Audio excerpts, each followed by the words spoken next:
1945, Berlin, and we're going to carry it forward. Look, John, we've established that a bunch of airplanes left Tempelhof on the 21st of April. Others left from Tempelhof. There were about 8 or 10 aircraft. We know that he could have been on one of those airplanes. It's still feasible that he could have used Tempelhof. But we were looking at this through the documents of the United States government. Maybe there really is a plan B, a plan C, and a plan D that we don't know about. If you're a world leader, you've got to have contingencies. You simply do not have one way out, because you have one way out, that's how you end up in an ambush. We've got the database, and to establish the specifics, to move from theory to real evidence, I think that's where we've got to go next. Let's get into it and start looking at this stuff.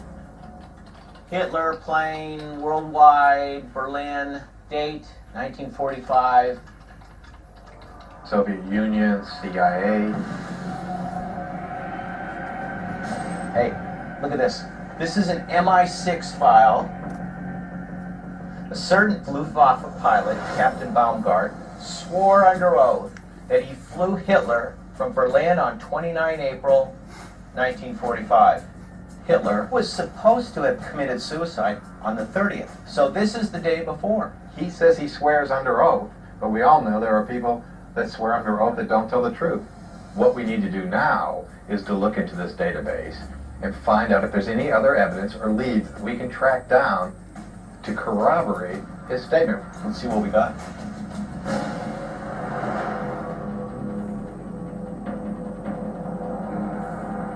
There we go. Look at this one.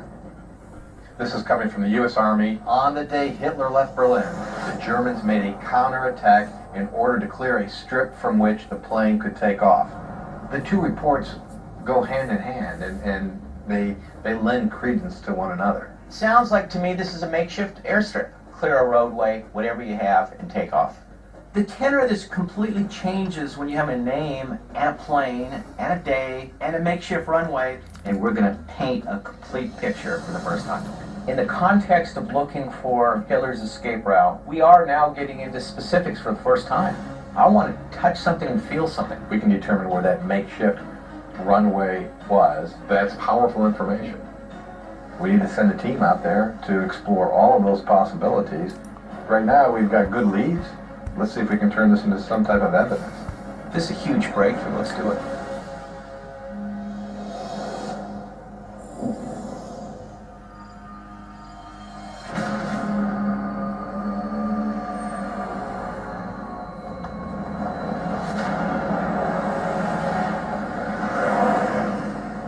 Baumgart was consistent every time he told the story. To me, as an investigator, that's curiosity right there. Lenny Paul, former commander of the U.S. Marshals Fugitive Task Force, is on the ground in Berlin.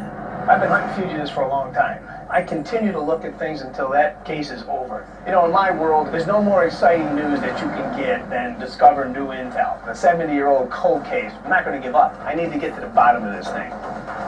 Lenny is joined by Sasha Kyle, expert on Berlin during World War II. Is this it? Number 10.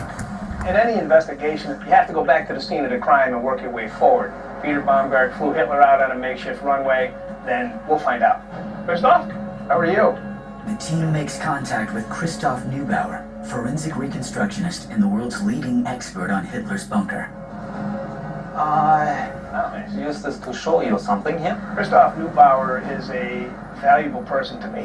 This guy, over the years, has studied the Führer bunker better than anybody. He's able to develop the state-of-the-art technology to give us a 3D look at the Führer bunker. He can bring me back 70 years to the scene of the crime.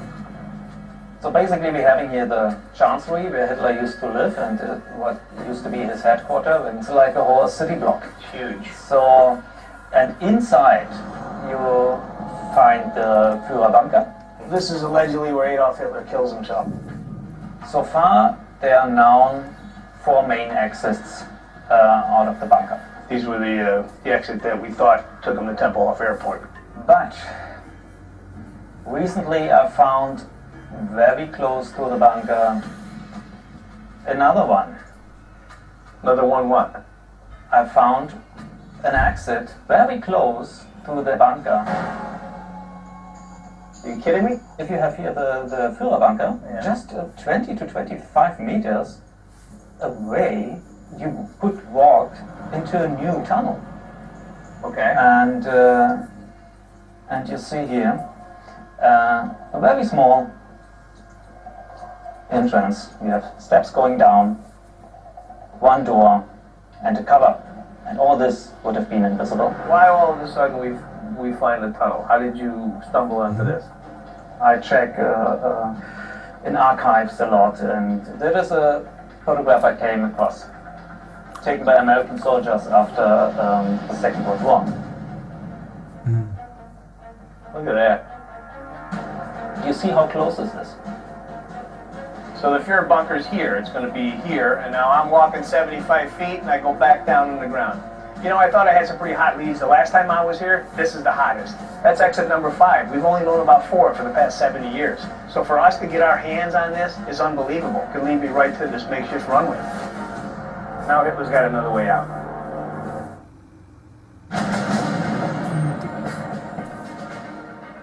So from the Führer bunker, you travel 75 feet into this tunnel. Lenny DePaul and Sasha Kyle have just made a shocking discovery. You're telling me if Hitler himself wanted to, let's say, exit the Führer bunker into this tunnel, he's back underground again. With the help of forensic reconstructionist Christoph Neubauer, they have just uncovered a 5th and never-before-known escape route from Hitler's Führer bunker. The team is following a declassified MI6 file that claims Luftwaffe pilot Peter Baumgart flew Hitler out of Berlin from a makeshift runway on April 29, 1945, the day before Hitler was believed to have committed suicide. Our association is working 15, 20 years on this area, and we never found in any document, photo or archive such a tunnel. This is a breakthrough, even in my work for the last 15 years. We never knew that there could be another exit from this bunker. This is a complete shock. The big question is, if Adolf Hitler decided to take that route out of the Führer bunker, where does he go? The tunnel leads to someplace. The East German Secret Service, the Stasi, in 1973, they started a big investigation. They were interested in tunnels exactly in the same location, because on top of the tunnel, exactly there, was the Berlin Wall. At the end of World War II, Berlin was turned over to the Allied forces. The French, British, and Americans occupied the western section of the city, and the Soviets controlled the east. As the Cold War intensified, the Soviets built the Berlin Wall, a 96-mile barrier to prevent defectors from fleeing to West Berlin. The Stasi, the East German secret police, generated hundreds of maps and eyewitness accounts of escape routes that were built during Hitler's regime that could be used to escape under the Berlin Wall. I went through all the thousands of secret files there. I actually found one which specifically relates to this tunnel. We see this would have gone all the way to Tiergarten on Brandenburg Gate. What is the Tiergarten? What exactly is the Tiergarten? Yeah, for you, probably the best explanation is the Central Park of New York is the Tiergarten for Berlin. From my perspective, I got somebody that's the most wanted man in the world. He's not going to pop up in the middle of Central Park. It does not fit. It does not fit. I want you to show me visually on the map of the compound where this tunnels would have been. All right, so here's the Tiergardens, correct? Exactly. So here's the big question. Why is he heading in this direction? What's his end game? What's he thinking about? Where's he going? That's what I need to know. There's got to be a destination. Hitler, once again, has got a way out.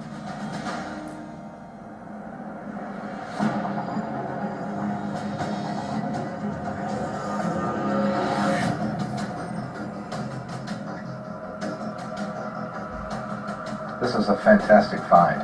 This here, at this location, is the entrance to what we now call exit number 5. Bob Baer and Dr. John Sensich review the findings from the team's investigation in Berlin. You know what strikes me as so interesting is that they had taken the time to build these tunnels. I mean, it's not something you know, the Russians are approaching 100 miles away, you start building. I mean, they were planning this years in advance with a purpose. This is the great thing about the files, that we're going from the realm of speculation to the real possibility of a clandestine exfiltration to a makeshift runway. I want to show you a document that I just came across. We didn't find this before because we were only looking at the FBI files. This document is an Argentinian document. Look what they've got here. Nazis, upon arriving to Argentina, took refuge in a militarized outpost in Misiones. That's great, I love it. Earlier in this investigation, we found 3 structures that are completely isolated in the middle of the jungle in Argentina. This could have been a real hideout location for somebody on the run. And we already know that at the compound the team's been to, they found photographs, Nazi paraphernalia, the photographs with people wearing the Nazi uniforms, the medicine. Most of the medicines are for the stomach problems. That was consistent with the type of medicine used by Hitler for his own particular ailment. It's pretty suspicious. Whoever was living in this residence had a lot of money, a lot of connections to Nazis, and the number one suspect is Adolf Hitler. You know, when we first went to Misiones, I was picturing it as sort of a lair, you know, get away from the police, hide out, get away from communications. But this file is something entirely different. You're actually talking about a defensible, militarized zone. It's amazing. Yeah, and they describe it as an outpost. And you know, if you really stop and think about the military component, if it's militarized for one purpose only, and that's to defend a very important figure. Militarized outpost is telling me that we have